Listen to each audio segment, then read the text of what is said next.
आउने बेला फेरि यहाँ आमा आउनुभयो भनेर एकदमै खुसियाली मनाएको पायौँ, तर तपाईँको यो शब्दप्रति धेरै नै एक प्रति पनि छैन। तपाईँले हिजोको कुरालाई लिएर गएको होला, मलाई पत्रकारसँग चाहिँ रिस उठ्यो। त्यो पत्रकारले जहिले पनि मलाई के भन्नु नि, यो विदेशी उसबाट परिचालित हो, यसले देशलाई बेच्दैछ, यो बालुवाटारमा चाहिँ अहिले राजदूतको के अरे राजदूतका गाडी छिरे भनेर सधैँ भन्थ्यो। अनि तिम्रो चाहिँ आमा होइन भनेको होइन, त्यो भयो। अनि अर्को कुरा के छ भने गलत इन्फर्मेसन गइरहेछ, किनभने एउटा के हुन्छ भने आमा पनि ट्रान्सफर हुन्छ नि, आमाको हैसियत पनि त ट्रान्सफर हुन्छ।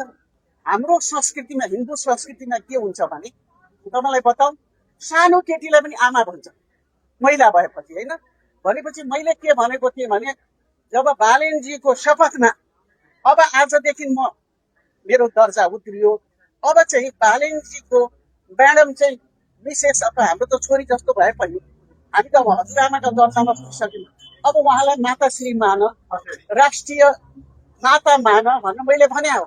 अब त्यहाँ चाहिँ उसले पेश गर्दा गलत पेश गर्यो, मलाई पत्रकार मन नपऱ्यो। त्यो व्यक्तिले ज्यादै ब्याक बाइटिङ र मेरो यति बेइज्जती गरेको छ नि त्यो व्यक्तिले, त्यो मान्छेलाई चाहिँ मैले जवाब दिन नखोजेँ।